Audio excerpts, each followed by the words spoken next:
Hi, I'm Ed Whittingham, and you're listening to Energy versus Climate, the show where my co-hosts David Keith, Sarah Hastings-Simon, and I debate today's energy challenges, highlighting the Albertan and Canadian context.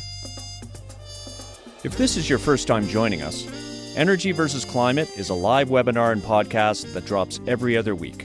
Visit energyversusclimate.com to register for updates and get exclusive access to join our live webinars, ask us questions, and engage with us directly.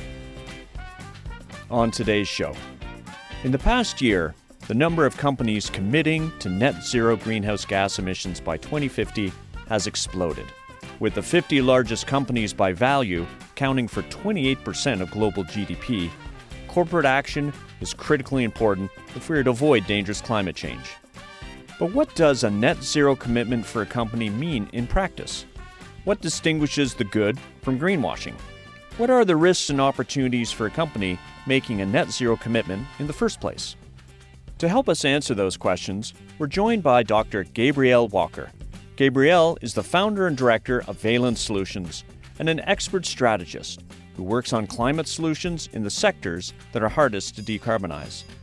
We had a lively discussion and predictably spent a lot of time talking about net zero commitments in Canada's oil and gas sector. Gabrielle combines amazing knowledge on the topic with infectious enthusiasm, so I think you'll really enjoy hearing her thoughts. Now here's the show. Hello everyone, and welcome to Season 3, Episode 8 of Energy versus Climate. My name is Ed Whittingham, and I'm joined by my co-hosts Sarah Hastings-Simon and David Keith. On Energy versus Climate, we're often talking numbers, and today is no exception. In fact, we're going to talk about the IT number, the most popular number in the climate world these days. It can go by naught, nil, zilch, and zip. And of course, I'm talking about zero in the context of net zero. That's still pretty nebulous and ill-defined target for global emissions. Now, many countries, including Canada, have pledged to get their country-level emissions down to net zero by 2050. And in fact, more than 130 countries have set or are considering a net zero target. And that covers 88% of global emissions, 90% of GDP, and 85% of the world's population. This is all according to Net Zero Tracker. At the same time, close to 400 publicly traded companies have followed suit with their own net zero commitments. And that is the slice of the net zero pie that we will tackle on today's show. And to do that, we've enlisted the help of Dr. Gabrielle Walker. Gabrielle is founder and director of Valence Solutions, a strategy consultancy focused on climate solutions in the sectors that are hardest to work on. After completing her PhD in chemistry at Cambridge University in the UK, Gabrielle went to the journal Nature to be the first dedicated editor on the topic of climate. And that's when she became, in her own words, utterly captivated by the issue. And since then, her career has spanned academia, the private sector, politics, and lots more in journalism and writing, including for outlets like the BBC, The New Scientist, the Financial Times, New York Times, the Wall Street Journal, and others. Now, she joins us today from London, England. Welcome, Gabrielle. Thank you very much, Ed. Lovely to be here. All right, so the usual format for the next hour, we'll talk news and not news to start. Then I'll guide us through a conversation on our topic today, net zero corporate commitments. And after that, we'll get to your questions. So let's start things off with this week's Energy versus Climate news and not news segment. So Sarah, you have something that is not news, but sort of news. I've tried to cover both angles.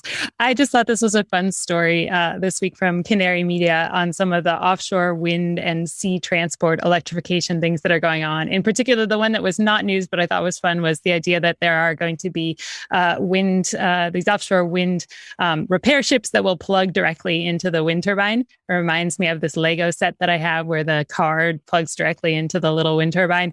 not obviously how, an integrated electricity grid runs, but kind of a fun picture.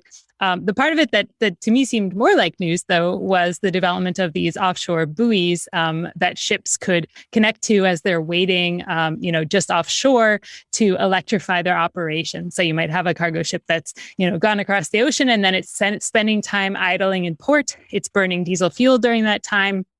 And if instead you had a bobbing buoy that had an electric cable running out to it, that ship could be basically running all of its auxiliary systems off of that electric power during that time. So, I don't know the total magnitude of that. The article talked about somewhere in the range of 3,500 vessels around the world at any time idling like this.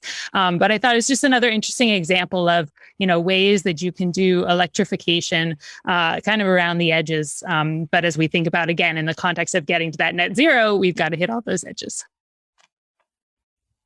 And as you say, when they're sitting there idling in port, they're also burning some of the dirtiest fuel out there.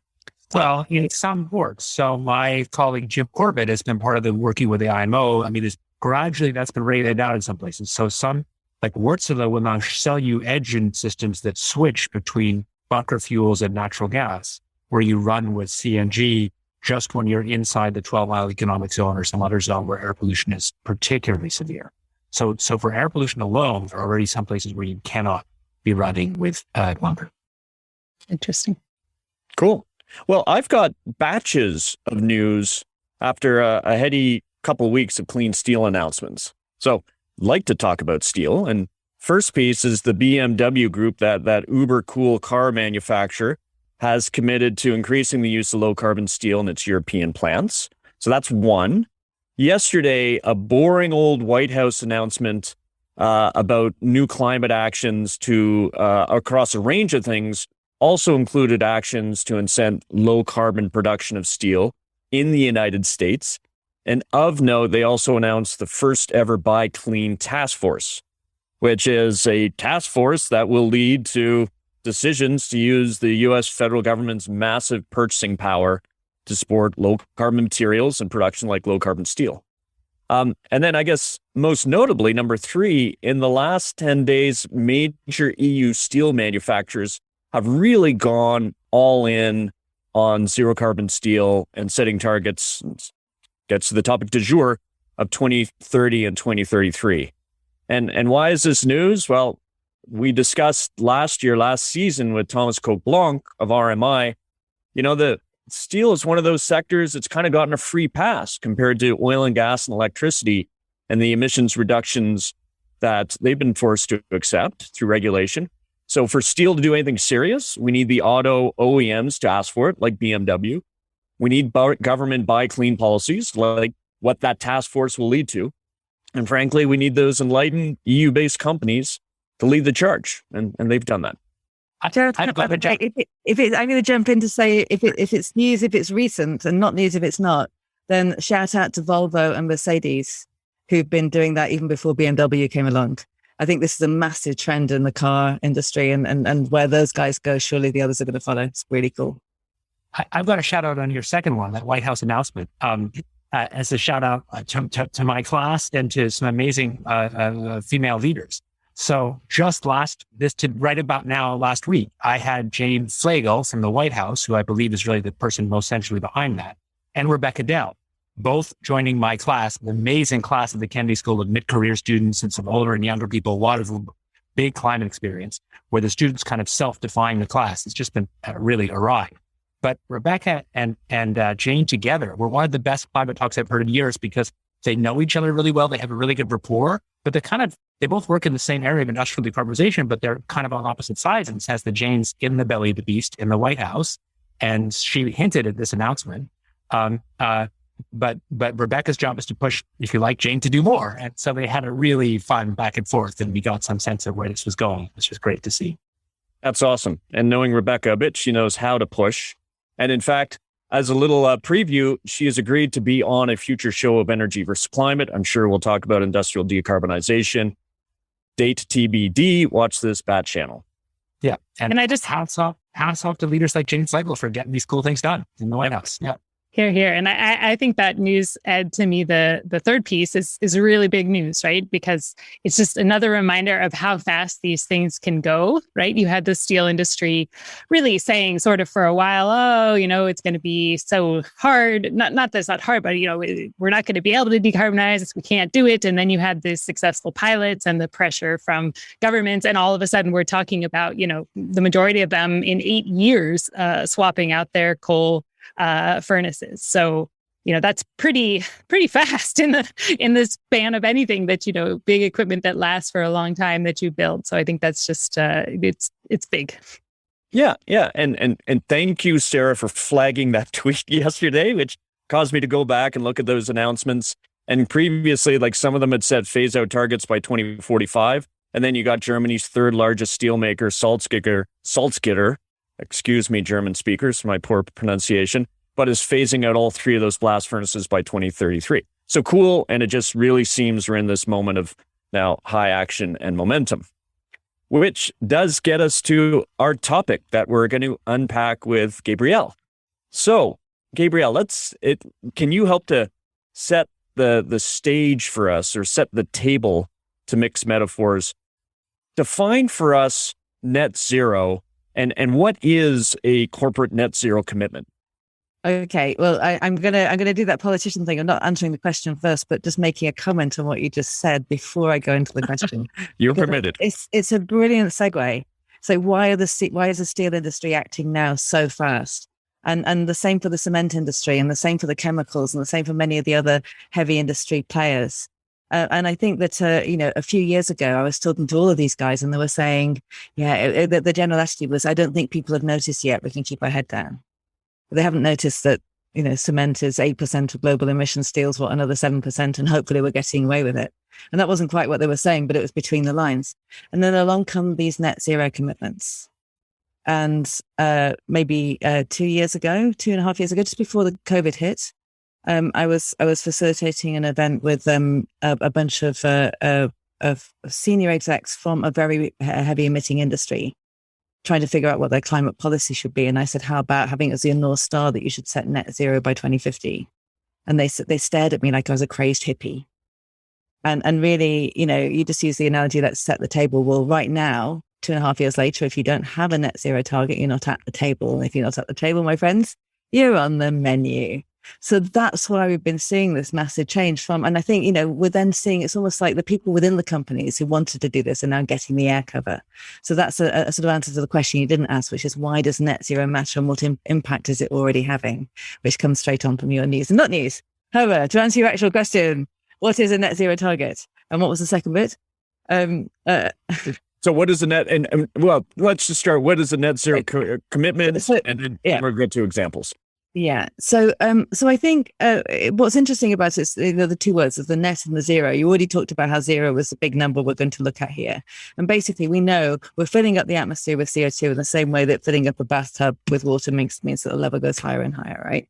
So we need to get to a point where it's zero emissions. So the level of the bathtub just stays where it is. It does not keep getting higher. And that looks like the latest we need to do that is by about mid-century to have even a fighting chance of sticking to the climate goals that the world has set, well below 2 degrees C. So that's the point. It's zero by 2050. By 2050, there can't be any more CO2 filling up the atmosphere. So why net? Why not just zero? And the point is that net means that any ton of CO2 goes into the atmosphere by 2050 has to be balanced by a ton of CO2 that comes out of the atmosphere by 2050. There can't be any net amount of CO2 in the air. There can't be any net extra amount of water going in the bath. The level has to stay the same.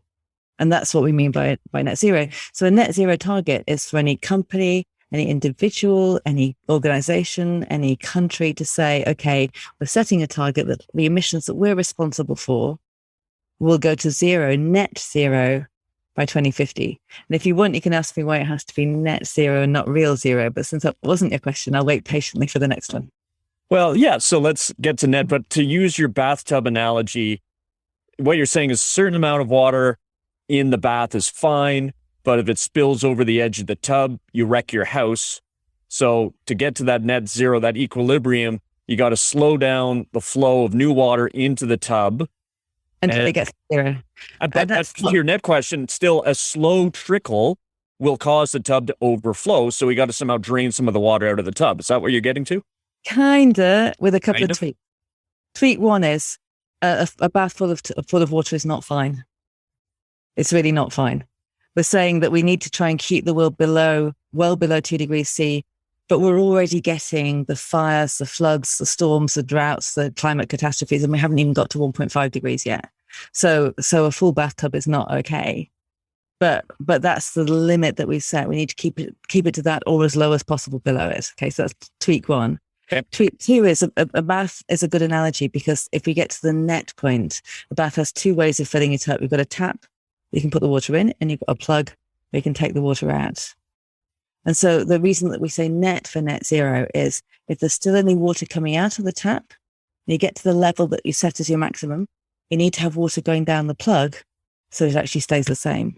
And the water going in is any emissions that are going to the atmosphere. The water going out the plug is any emissions you're taking out of the atmosphere. And it's a balance between them that will keep that level at the limit we set. Got you. And taking out of the atmosphere, also known as carbon removals. Yeah. Okay, great. Who's making these net zero commitments? I mean, are we talking just, I'd mentioned enlightened EU companies? Is it enlightened tech companies, or is it broader than that? It's much, much broader than that, I think, interestingly. And some of the first companies to make the pledges were the enlightened tech companies, and they've gone much further. Some of them, like Microsoft, was one of the first to make one of these pledges, and theirs is net negative by 2030. And astonishingly, all historical emissions to be removed from the atmosphere, so they don't just stop the level getting to this point. They actually start to drain it again. So they're responsible for no net emissions by the time they get to 2050. Others have set 2050 net zero targets. That's the gold standard that's been set by the United Nations Race to Zero, which has been a very big player in getting so many different so-called non-state actors to make these pledges. So governments have been making the pledges, but also regions have been doing it, states have been doing it, companies, corporations have been doing it. And they all do it slightly differently, and they all mean slightly different things. And some of them look very robust, and some of them look very dodgy, frankly. Yeah. And so last question, then we'll get to sort of our three weighty questions, and we'll bring in David and Sarah. But so some companies are making these commitments, but some aren't. So what is the business case for making them? Or is it simply now a cost of doing business if you're a transnational Fortune 500 business these days? So why would you do it? Why would you not do it? I think the thing I said before, if you're not at the table, you're on the menu, has really put the frighteners on a lot of people. So if you think about, we're focusing on corporates here, but you did actually mention that the countries where net zero commitments have been made. And now almost every major economy has made a net zero commitment and has got short-term targets to go along to that goal. And that means that even if you haven't made your own commitment, you something like north of 80% of global GDP generators are in territories, have either set their own target or in a territory that set it. Mm. So if you're not planning to be on that road, but the government is actually going to come in and say, we've made these commitments and we're actually going to have this policy shifts, then you're actually not going to be in a position to be able to stick with the policies that are coming up, which makes you a poor investment choice, which makes you a poor choice reputationally, which means that you can't actually get the kudos of being the leader, but you're going to have to do it anyway. And if you're one of the ones that's dragged along kicking and screaming, it's harder for you to get the talent because people come along and say, why would I work for you? You're not a responsible company. And I'm hearing all these different reasons, from we can't get the talent to the investors have been putting the pressure on us. When COVID hit, I really thought that all this net zero stuff was actually going to calm down, and instead it sped up. Mm-hmm. And when I've spoken to many senior execs, and I work in more or less every different sector, they've all said to me that the investors kept the pressure on. And the investors have kept the pressure on because they've seen the potential for the value of their assets slipping through their fingers and disappearing. There's direct risk to assets from climate catastrophe, and there's indirect risk to assets from the business model changing under your feet because the policies changed, because the climate of opinions changed, whatever. And so I think those are all the reasons why companies are actually setting net zero targets. But as to how first of all, what the target looks like, and also what the plan is for implementing it, that's quite a different story. Well, let's talk about that plan. And I think you used the word dodgy not too long ago. So now we're going to focus on the basket of companies that have made these commitments. We're going to forget about the ones that haven't. And let's try to tease out what constitutes a good plan from a dodgy one. I spoke to a friend, a former colleague, who was doing some digging into some of the commitments made, particularly by the oil and gas sector. And he said, well, if you want to test for seriousness, kind of look for three things. One is, does the company have some sort of commiserate 2030 target that has them on that trajectory? Are they taking responsibility for scope 3 emissions? So the emissions that arise from, in the oil and gas sector example, use and combustion of their products, not necessarily within their own direct operations. And follow the money. How are they deploying capital? Are they investing capital going forward in low carbon transition, or fundamentally in hydrocarbons? So those are three tests for seriousness. But now, Gabrielle, David, Sarah, what are some of the other things that we should be looking for? It's totally unfair. He actually gives the answer and then tells us to come up with the. How can you work with this guy? Everyone needs to set short-term targets. If you don't do that, you're not serious. And it's very easy to say in 20 or 30 years' time. But I think one of the things that I've really seen that's been so interesting in this developing race to zero is the shocked realization that net zero by 2050 means something like a 40 or 40% reduction in emissions by 2030. I'll say that again, in 8 years' time, of 40 or 45% reduction in emissions. And the governor of the Bank of England and the Bank of France jointly issued a letter a couple of years ago, pointing this out and saying any companies that do not accept this reality and act on it will cease to exist. So, that's a really big number. And so the second thing is, it's not just, are they using scope 3, but do they have a plan? Do they have any kind of plan, that even if it's a developing plan, even if it's one that sort of says we don't quite know where it's going to be, but and the third thing is, how are they planning to show what they've done and test against the plan so that you can actually see that they're serious in a year's time? And that's one of the things that the race to zero actually requires of people who sign up to it. In a year's time, you need to show how far you've gone, and by 12 months of signing up to it, you also have to show what your plan is for getting there. I'd love to hear a little bit more about what you think the motivations are. So you said it was because companies were worried, investors and companies were worried that they would fail or go out of business in a warming world. But my guess is that a bunch of this is driven by well-intentioned activists. That it's not that investors are truly that worried that their investments would greatly lose value as the climate warms. It's that they want to find a way to get action, that many of them actually personally care about this, and getting leverage through the financial system has been a way to do it. So you all lied to me about David, because I thought he was this old jaded cynic, but in fact he's just showing us that he's a real an idealist at heart, right? That's and actually, yes, all of these major companies have really senior people who are desperate to do the right thing. And finding a way that where doing what they consider to be the right thing is also something that they can actually get investors behind, that they can get the chief financial officer behind, is the thing that's released their energy. And I think it is. I've talked to so many global banks, and all of them at the moment that I've spoken to are developing instruments to adapt the cost of credit according to a net zero plan or a sustainability plan. So, there are financial reasons why you should do it, but they're actually loving doing that because they want to do the right thing as well. So it's the way that but they'll also watch their bottom line. And if there's too much money that flows in those, then there will be arbitrage opportunities for the money the other way. So the reality of money movement is a separate story, and that gets into how real this is. It does get into that, but I think it's a realization among so many parts of the financial services sector that this has gone from being something where they could make a convincing argument that it was a trade-off. You either act on climate or you can make money, to the exact opposite. That there's actually the financial incentives are starting to build for actually shifting to the new reality, which is releasing the good intentions as well. It's sort of the beginnings of a virtuous circle. Yeah. Oh, go ahead, Sarah.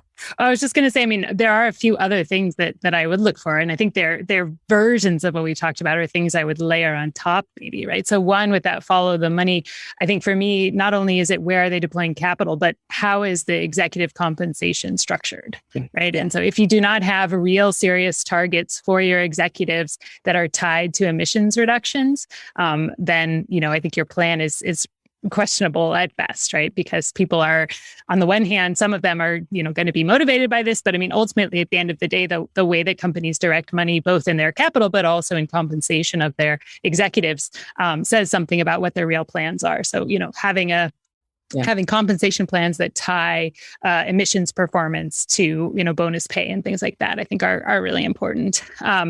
Another one, so I think that the near-term reduction is key, and that 2030 and even before, but then also really credible understanding of how that actually leads you on a path to your 2050 net zero target. And that's where I think I see a number of plans that are sort of questionable. And it's either, it's relying, in my mind, too heavily on, magical technology that isn't fully commercialized yet, or simply isn't really connecting the dots between, okay, especially the extent to which a near-term plan is taking actions that are, say, making things more efficient, but in a way that has some sort of, limit. And you can only wring so much efficiency out of something before you're actually also going to have to change the processes. And so having both of those, having the near-term plan and the long-term plan, if you want to take the steel example, what you could be doing to reduce emissions in the near term through efficiency, and then ultimately that blast furnace swap out, that starts to feel like a real plan. The third thing that I think, and this is maybe just saying something that Gabrielle, you were saying in a different way, but like if a company's net zero plan doesn't fit in with everybody else's net zero plan, I find that also very questionable. So to me, it's not just about the scope 3 in terms of what happens to the product that you're making. And, is it believable that that's not going to be contributing to increased emissions? But is it believable that what you're producing is going to be in demand and going to be significantly valued in a world that has reached net zero? And that's one where, I still have a hard time wrapping my head around some of the oil and gas companies' plans for net zero that show basically sort of predicated on the same amount of production and consumption going on, but yet, somehow that's just going to be done in a way that doesn't release emissions. Sure. Because I think all of those they're all brilliant points, aren't they? But for the executive compensation, I thought that was the first real sign. A few of the European oil and gas companies started to do that. And I thought that was a really important indication of where the seriousness lies. For the credible understanding of how you get from 2030 to 2050, and also how does this fit with others, I just wanted to throw a little cat among those pigeons, because you mentioned it's not real unless it's you actually have a plan to get from 2030 to 2050 and not using magical technologies that haven't been commercialized yet. And I feel like I want to say here, I could imagine us all sitting around going, yeah, magical technologies, it's going to solar and wind. It's not been commercialized yet. I can't believe that we're actually putting effort into that or believing that it's actually going to do something. And I think we need to be really careful about that narrative that sort of says people are just throwing in magical technologies and they're not going to be real. Because the other point that really bothers me about net zero, but it's also kind of exciting about net zero, is net zero really means there's nowhere to hide, which means that every single sector has to do this. But it also means that actually we know now already that there's and this is actually really, I find this terrifying, but we've got to deal with this, and it's important, I think, is that that the latest from the Energy Transition Commission, for example, which is one of the few respectable organizations that's actually tried to look at cumulative emissions between now and 2050, has looked at the International Energy Agency's curve for how do we get down to 1.5 degrees, what's a 1.5 degree pathway. And then it's looked at the heavy industry that's now trying to decarbonize as fast as it can. And looking at the curve for how fast, what are the scenarios for how quickly we can deploy all the technologies, not just swapping out blast furnaces, but using hydrogen, blue hydrogen, green hydrogen, everything we can throw at this to get down as fast as we can. And there's a gap. It's a big gap. Between now and 2050, they estimate that we're going to have a gap of 200 or so billion tons of CO2. So it's not just a question of deploying all the technologies we've got. We've got to have more stuff to deal with that. And that's where the potential for carbon removals comes in. And that's why it's kind of net. It's not just a few residual bits at the end. So we're going to have to scale massively technologies that aren't actually commercial at the moment, or we go down in flames. But what we need to do is be very judicious about working on them now and not using them as some kind of a get out of jail free in the future, never mind now, we can do it later kind of delaying tactic. That's the important thing I'd say. I feel like I just have to say it. It's very boring and the other two can shove me out, but I know you know it, but I think it's important just, first of all, that climate sensitivity is still uncertain by a factor of 2 or more. So a commitment to 1.5 actually is impossible to meet through cutting emissions because you don't know how much to meet. You need a carbon cumulative emissions or cumulative carbon agreement, which we don't have because there's very, very wide uncertainty. And 1.5 is, of course, not a scientific target or a threshold. It's a political agreement. And that doesn't mean they're not important. I think it's important to just say that each time, that there isn't a way to translate 1.5 into a specific amount of emissions.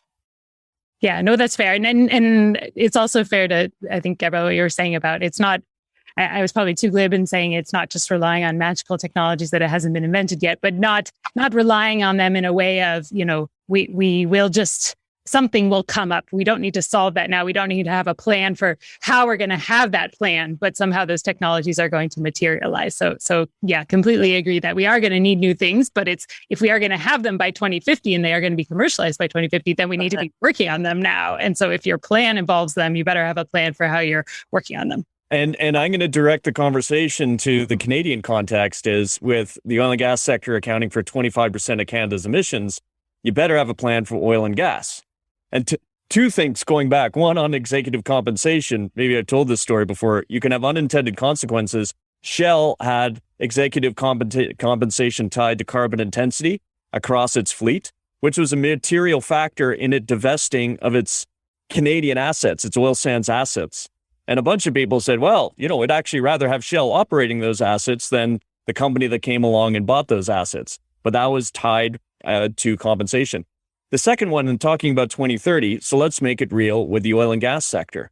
Because if we ask the oil and gas sector to do its fair share now and to get on that trajectory and to meet a 45% reduction target, and we take where the sector's emissions are, say, the last pre-COVID year in 2019, 45% reduction has it shedding about 100 megatons.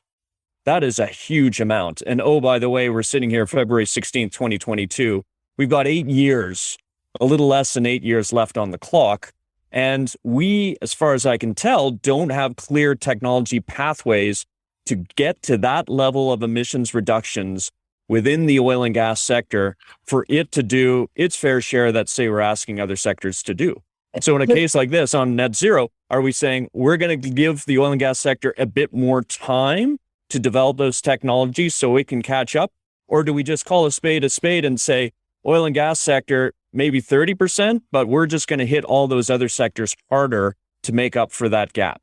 So wait, those numbers and that percentage, are you talking about operations or are you talking about scope 3? No, operations. Yeah. Because obviously the operations emissions are still significant, but I think potentially more interesting and important in terms of the impact of the oil and gas sector is what actually happens to the products. That's where most of the CO2 comes from, of course. So, we can talk about how they're going to get their operations down, but, you'll have other people saying, but shouldn't they be stopping operations? Shouldn't they be not doing new exploration? What about the IEA's assessment that we shouldn't have any new exploration production after the end of last year? And so, I think it's not a clear-cut question. And I think that the oil and gas company, and I work with oil and gas companies, I work with most players. And I think that, again, this point about zero means zero, you can't just step away and divest. I've been talking to lots of people in the asset management, asset owners sector who are trying to look at getting to net zero, not just in their own operations, but in their investment portfolios. And they say their incentive, if they're saying, look, we're doing our thing, we're going to get to 30% by 2027, we're going to get to 45% by 2030. The only viable way for them to do that at the moment is to pull out of the high emitting sectors. Mm-hmm. And if the responsible investors pull out of the high emitting sectors, then who rolls in to take over? So I think that what I find very interesting about net zero is it is actually pushing, I think, many different sectors to look at, in the investment world, to look at engagement, doing the kind of thing that engine number one did with ExxonMobil, where but they stayed in there with their shares, managed to talk the likes of BlackRock and CalPERS and so on to vote with them, and actually chucked 3 of the directors of ExxonMobil off the board. Yeah. So it tried to change within. So with all of that qualification, I think that if we look at between now and 2050 and sort of say, okay, it means 50% reduction by 2030, there are some sectors that can have a better chance of managing that. And there are some sectors like the tech sectors that probably can go much further than that. And it's not just oil and gas. It is, cement's going to find it really hard to do that. Steel's going to find it really hard to do that. Shipping, certainly. Aviation, certainly. So many other sectors. So I think we're not going to have a straight line. But and some are going to have to be able to move faster than others. But we do need to have an overall plan. And who gets the assignment of which is a very big issue, especially when, unlike the other sectors, the oil and gas sector's product, in that everyone else is burning, is actually the major contributor to the whole issue. And that's where I think it's not just a question of should they get a kind of 30% or 45%. It's how do we handle this overall narrative that as long as they're in operation, they're producing the thing that everyone else needs, but which is filling up the bathtub. Yeah, and on the money part, on the investment part, Gabrielle, like in Canada, our big 5 banks, so much of their portfolio is made up of oil and gas companies in Canada. So in some ways you could say, well, they can pull their money out and go elsewhere. They're kind of tied at the hip, joined at the hip, which, and they're adopting, Mark Carney has been spearheading it amongst FIs. They're adopting these same net zero commitments. Pretty soon they're going to be judged, not just what these banks are doing to reduce their emissions, which are relatively small, but their investments and the oil and gas companies. And if they're not on some sort of trajectory, whatever we decide that trajectory should be, then by implication, these financial institutions will be complicit in not being on target. And the big danger, I just feel this is a massive danger, is that so many are saying, get out of fossil fuels, get out of fossil fuels. The activists are saying it, the shaming is saying it, and that is not going to work. That is not going to be the answer. Divesting does not help. And so it really, that's what really bothers me. But can I give another number, a scary number? Yeah, well, push back. No, I don't think it's all. No, I got to give you the number, and then let's see where we go with this. So the number is 85%.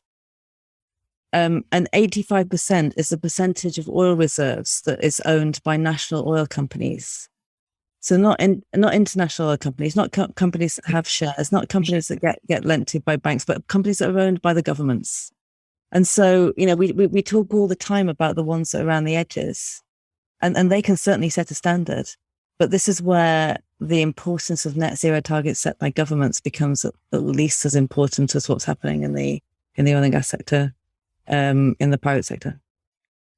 I think though, when it comes to oil and gas, there's also, so whether or not we get there, that's a question, right? But if you look at the net zero global total final consumption by fuel that the IEA has for 2050, right? If we reach net zero in 2050, we're using, over 3 times less oil than we're producing today, and something like 3 times less gas, right? So whether it's driven by, divestment, I don't know. But there is a substantial reduction in the amount of the stuff that's being produced, right? And I think that is... You can't do it otherwise, it has to be. Yeah, and I think that honestly is still missing from any conversation that the oil and gas sector is having about net zero, at least in Canada. BP is actually, I think they were the first oil and gas super major that came out with a plan to reduce their exploration production and focus on winding down their oil and gas production as they're winding up the rest.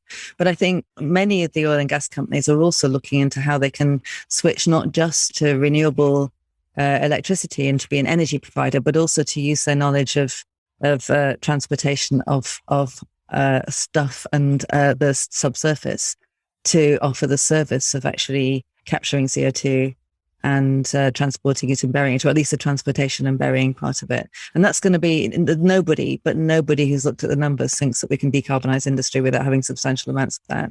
And we're also going to need substantial amounts of that to do that massive amount of carbon removals. And so, I think that if I were a betting person, I'd be looking to oil and gas companies that are still in play in the 2040s being the ones that are actually doing that carbon management job. It's a small business. It's a much smaller business than our existing business, and probably a lower margin business. And I think the idea they're going to transition over to be renewable electricity providers, the big question is, why do they have any, what's their competitive advantage in that market? I don't think it's very big. Yeah, to go from molecules to electrons is hard. It is hard. And so, but on the other hand, they've got big, they know how to make big projects happen. They've got good local content and relationships with governments around the world. They have efficient systems for making projects happen. And so who knows? But I do think that, the smart ones and I'm afraid that Europe tends to be a bit ahead of North America and other parts of the world in this at the moment. But the smart ones are seeing the numbers and are now figuring out how they can make their money in the future. And I don't know that it's guaranteed that the margins are going to be low on the carbon management, by the way. Yeah, and I think we can go back to what we talked about previously. What are the markers of a good net zero plan? And I, before on this program, given a shout out to one company, to Suncor, which is trying to reduce its overall GHG emissions by 10 megatons per year by 2030. It's not quite 45% reductions, but not that far off, and it's got a reasonable plan. There are other companies, and I heard of one pipeline company recently that's allocating $19 billion in new investment from 2021 to 2024, and 85% of that is going to be on business as usual activities and hydrocarbons. And based on that indicator we looked at, I'd say, well, no, I mean their net zero plan is incredible. So we're going to see a massive range of diversity. Before I knew we'd want to talk a lot about oil and gas, but before we get to audience questions, some of which have to do with oil and gas, given that we're in Canada, let's just quickly talk about the role of non-industry actors in net zero corporate commitments. So the role of, we touched upon already institutional investors and the role they can play. What about activism? What about NGOs? What about consumers? You know, we'll park institutional investors. Let's talk about what policymakers need to do. And then let's talk about what NGOs need to do, those two audiences. So I will check in first that I think for policymakers, we've all been saying for a really long time that we need a carbon price and a carbon price will make all the difference. And that's what gives the final incentive and signal and so on. And I do think that that we need to get away from trying to pretend that there's any chance of getting a global consistent carbon tax. There isn't that kind of carbon tax on anything globally. And so, tax on anything globally. So I don't see why it's going to happen now. But I do think we're seeing more and more signs of kind of inventive ways of doing this. And certainly in the US, it tends to be more in the form of incentives like tax credits. And you've got trading schemes like in China and the European Union. You've got the talk now about having adjustable border taxes in the European Union to protect the industry there so they can maintain those prices. And so you're starting to see sort of measures of carbon pricing around the world, which I think are really interesting. But also I think policymakers need to really get behind what is a good net zero plan. Because to be really fair to some of the companies, even the ones that are looking at whether net zero plans are dodgy, I don't think anybody really understands what they're going to have to do to get to net zero by 2050. We're all making it up. We're all making it up as we go along because it's really, really hard. And it is going to take new technologies and it is going to take image. And quite a lot of the companies that I've worked with have said, we really want to do it right. What does right look like? And the answer is, it depends who you ask. Do you ask the Science-Based Targets? Do you ask an initiative? Do you ask the UN? Do you ask the task force on the carbon market? Do you ask some of the other NGOs that are putting out these numbers? And so I think governments or the IPCC or somebody needs to really get behind this is what good looks like. Mm-hmm. So that, and this is what can be allowed to credit in your plan, and this is what isn't credible, so that there's actually something powerful there to play for. And I haven't paid close enough attention to it, but is there some sort of standard now on net zero plans, like some third party international standard? Nothing out there? No, there's a lot out there, but it depends who you ask, and you can pick the one that you want. And also some of the ones that are out there are purporting to be a bit more scientific and scientifically credible than they really are. In many cases, they're based on ideology, and in many other cases, they're kind of pulled out of the air, or they're done theoretically. In principle, this would be nice and tidy if we did it like this, but not looking at what happens in real life when the rubber hits the road. So I think we need to do a lot more work on actually getting those standards set so that we can get more people behind it. But then in terms of the activists and the NGOs, I feel like there's a lot of fear around, and that's why Sarah, I jumped on your sort of magical technologies point earlier, because there is this sort of general sense that there are some things that are okay and some things that are not, that can come more from a kind of visceral gut feeling than something that relates to the numbers. And I found that about what I was just talking about how to decarbonize industry, one of the ways is going to have to be capturing the CO2 and taking it away and burying it. And I don't like it. Nobody likes it, but we can't do it without it. And similarly, this carbon removals, we're going to have many ways to take carbon out of the sky and find places to bury it. I just gave a TED talk about this. And there are lots of different ways to do it, but people can have a kind of visceral reaction and say, I don't like it because it's not purple. But if you look at the numbers, then that's, we're going to have to do it. So I think in one way, I've got a plea to activists and to NGOs just to get real about pushing people to do the things that we need to do instead of deciding which ones are pure enough and not pure enough. But I've also, what I think activists can help break some of the log jams. That's a good Canadian metaphor for you.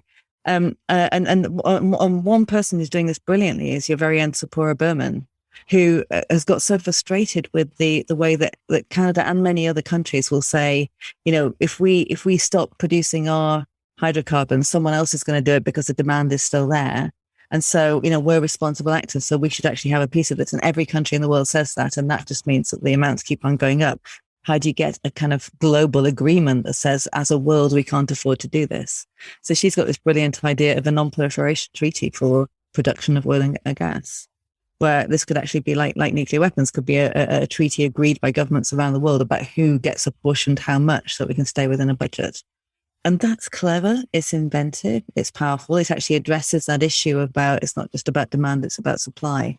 And I think more NGOs and activists could get behind the kinds of ideas that look at the big picture and say, what do we actually need to make happen, rather than kind of pushing just one piece of it. And if you want to be Mr. or Mrs. Unpopular at your next environmental NGO cocktail party, go in and advocate for some kind of public expenditure on carbon capture and storage. I've done it already. I've spoken, honestly, I tell you, I came to Canada, I've done it all. I've spoken to everyone from Greenpeace to Friends of the Earth to WWF, and many of them, when we go behind closed doors and we have a drink and a quiet chat, say, okay, I see the numbers, I know, but we're not going to go out there and say it. But to be clear, when it comes, and I've had recent discussions, 400 academics signed a letter arguing against the investment tax credit for carbon capture, utilization, and storage recently. It made news, and I co-authored an op-ed in rebuttal and spoke to a subset of those academics. And when it comes down to it, what is the aggravator, the stressor for them? It's any applicability to the oil and gas sector. Mm-hmm. And I said, are you against carbon capture storage in cement? Oh, no. Generally, we're fine with that. Are you against using the tax system to drive environmental and climate outcomes? Oh, no, generally we're okay with that. And we know that they'll do that for renewables. But anything applied to the oil and gas sector, given its controversy right now, and at this time of record cash flows, we're projecting record cash flows for this year, that it is just, people say, no, they should not be spending any kind of public money on companies where they don't see them playing in the future. Now, we've talked about it. We disagree with some of that, but that is just, that is the position that many are taking. Just a comment. We got this. I mean, this happened in Europe as well, and particularly in the Netherlands. And the thing is that if you make in Europe, if you're trying to say you should put carbon capture and storage on a power station, it's much harder to argue that because there are alternatives: solar, wind, other low carbon and zero carbon alternatives. But if you're talking about cement, steel, and as you said, cement, concrete. There really aren't alternatives. There aren't alternatives that we have right now, or it could be one of a set of alternatives that could be really powerful. So I think there was a policymaker in the Netherlands who told me that they were really struggling to get public money put towards CCS projects until they said, okay, we'll take power off the table and only look at industry. And everybody said, okay, we can do that then. And so great, let's apply CCS to heavy industry, which is where it's really needed. But, I think that it's not, I would like to see Greenpeace marching down the street saying, give us our CCS for heavy industry. And if you're not doing it, we're coming after you, rather than treating it as something that actually gets the oil and gas guys off the hook. Well, keep waiting, Gabrielle. I keep waiting for that day. Yeah, let's get to questions. Robert Tremblay, you have a question. Hey, you can all hear me? Yes, we can. Perfect. Okay, so my question is just about Scope 3 emissions. So how much do you think is missing from corporate net zero targets by the typical act to neglect Scope 3 emissions? So the way I'm kind of thinking of it is for an electricity company or a utility, they might put carbon capture on a gas generator, and that might be net zero from their perspective in scope 1 and 2 emissions. But it obviously will create fugitive methane emissions upstream that they won't be including. So yeah, how much is missing from these net zero commitments as is? So I don't think the fugitive methane isn't a scope 3, is it? Isn't that a direct operations? But in any case, if you look at, obviously, if everybody in the world is responsible for scope 3 as well as scope 1 and 2, then that doesn't add up, because one person's scope 3 emissions and someone else's scope 1. And so, what we're trying to get to is which of the sectors where it really matters for them to address scope 3 and where they can actually help with that, and which of the sectors where it doesn't so much. And so some of the first movers, like the reinsurance industry, or they've actually, they have almost no scope 3 emissions. So all of those are scope 1 and 2, whereas oil and gas, almost all of that. And if you look at the likes of Unilever, where, for their laundry powder, for example, most of the emissions associated with that come with heating the water at the other side. So they've been working on how to get to lower temperatures or whatever. I think with a systemic problem like this, if everybody just does their own operations, then you're not going to get anywhere. But if you actually, if you let them bleed into each other, you can find better solutions. But I don't think there's not a universal answer. It depends on the players, right? Yeah, on one hand, I see, and I mentioned one of the 3 things to indicate seriousness of a net zero plan would be responsibility for scope 3. Those emissions produced through the consumption of your product, if you're an oil and gas producer. On the other hand, I look at it and mentioned the numbers before. If you're an oil and gas producer today and you have a 45% reduction target by 2030 on your way to getting net zero, just within your own scope 1, scope 2 operations, within your fence, there's so much work to be done that I almost think arguments that oil and gas producers now, and I'm about to get a bunch of heated emails by saying this from certain friends and colleagues, that asking them to then take responsibility for those scope 3 emissions and include that in that plan, I think then we're starting to get to the ridiculous. And by the ridiculous, we're starting to ask companies to do things that they are just not built to do. And I worry because we've come through, frankly, decades of climate commitments and targets that countries and companies have not met. And I don't think we're having that honest conversation around it. It's partly why we're doing energy versus climate. Not close. I mean, nobody's saying it. We're talking about at least 45% cuts in something like cement in 30 inside this decade. I think the scale of action that we've required to do that would be like a wartime mobilization. There's absolutely no sign. And I worry, viewers will have heard this before, but I think it's really unclear to me why it makes sense to put a lot of money into reducing these relatively small upstream emissions of Canadian oil and gas, when fundamentally our expectation is that we are serious about climate. What we'll do is simply reduce the output. And so the upstream will go away because we're not producing it. And what we should focus mostly on is figuring out how we're going to get the services we need, transportation services, other energy services, without the oil and gas consumption. That's the core focus. Yeah, I think to me, it's if the Canadian oil and gas companies' plans don't include scope 3, which many of them don't, then they're sort of ignoring the biggest part of what's facing them in the energy transition, right? And I think but what's facing them is just to go out of business. I don't care about them. I care about what we do in the energy transition to manage how we do what we want as citizens, which is have high quality jobs, a high quality environment, and deal with emissions. It's not written that we have to keep those companies going. What's written is we have to keep the humans who worked at them and the environment they're responsible for in good shape. And I think the kind of idea that oil and gas companies will magically transition over to be something else is just not the way industrial transformations have normally happened before. There's no reason to think of it in this case. And I think this exquisite political pressure is producing just nonsense. Is I think I corresponded with you. I was on a session with folks a few days ago in Calgary who were prattling out lines about how they were going to be carbon neutral oil or gas in a way where, when you asked the question, there was nothing under them. There's no technical background. People are just saying shit that sounds good because it's just fundamentally not their job.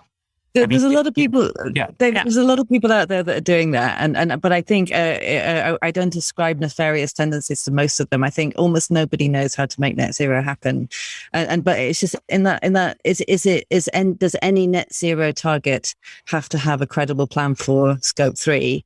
Well, there's many cases where there's effectively no Scope 3 emissions. And so, the answer is no, it depends on the sector. And then I think that many of the oil and gas companies that I've been talking to and working with are seeing a commercial opportunity for them in actually helping to do the emissions reduction of their customers, actually offering this as a service since everybody's going to need it. So I don't feel so much that this is we do need to figure out as a society how we get our services made, but we also need to figure out how we get from here to there with all the investments that we've currently made. We're not starting from scratch. One of the things that I think we skipped, or at least I skipped over that I did want to mention though, is so net zero targets and what you do about them. It's there's a lot of stuff in there, right? And there's a lot of focus on what companies are doing individually with their operations.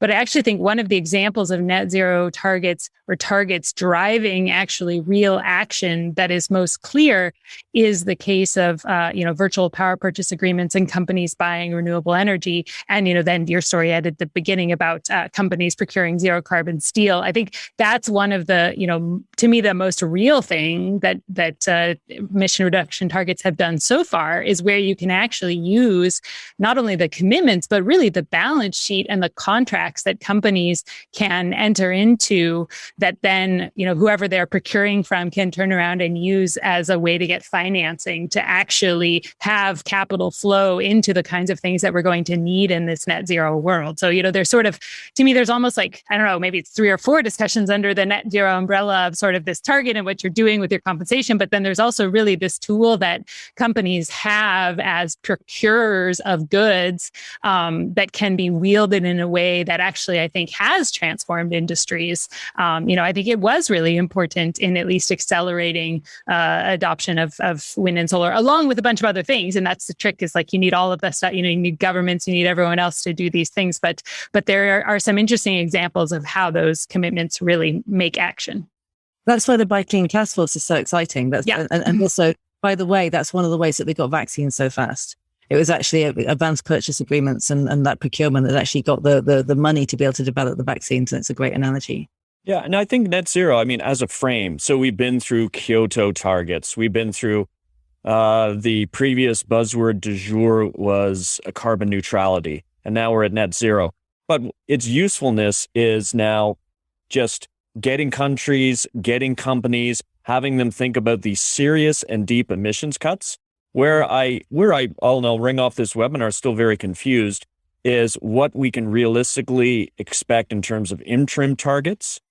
2050 is comfortably away. We can say, yeah, we can get there and imagine a bunch of things playing out. 2030, when we say, all right, to be serious, you have to hit these road marks on the way, including 45% reduction.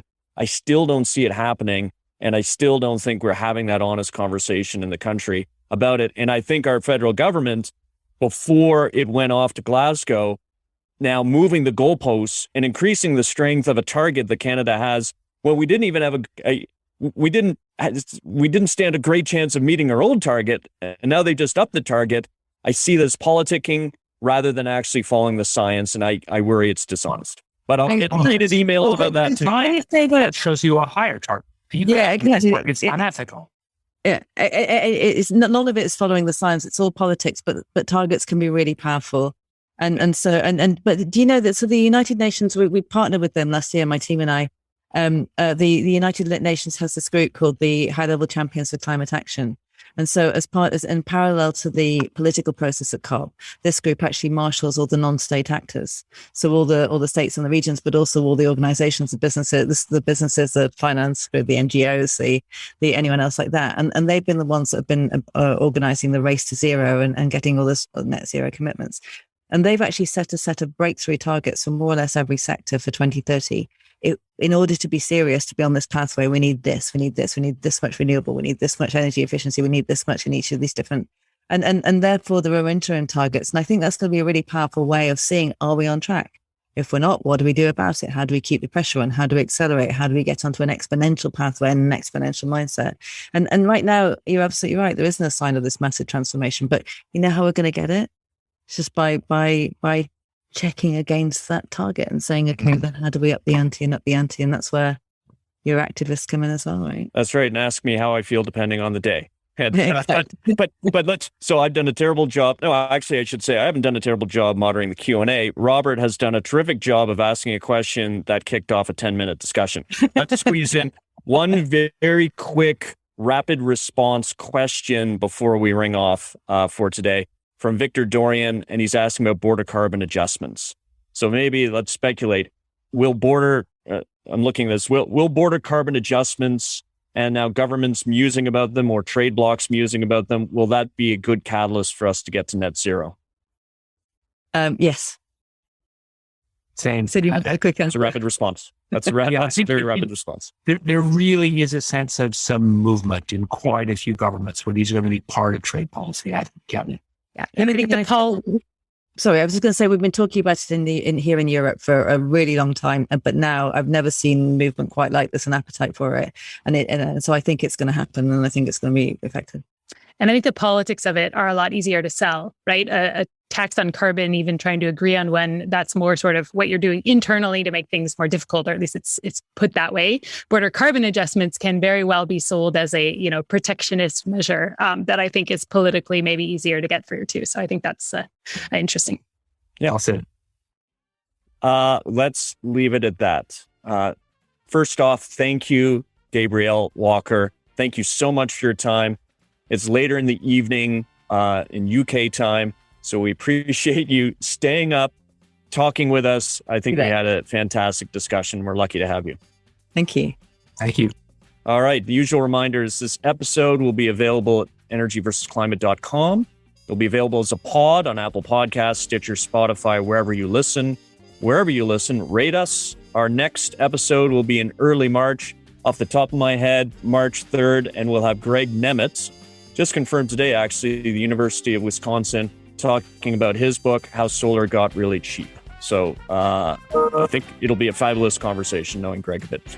Give us feedback at energyversusclimate@gmail.com. Support us there as well. Thanks, everyone. And we'll see you next time in early March with Greg Nemitz. Thanks for listening to Energy versus Climate. The show is created by David Keith, Sarah Hastings-Simon, and me, Ed Whittingham, and produced by Eva Wojnicescu.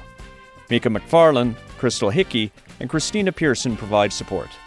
Our title and show music is The Wind-Up by Brian Lips. Sign up for updates and exclusive webinar access at energyversusclimate.com. Interact with us live every other week and subscribe to the podcast wherever you listen.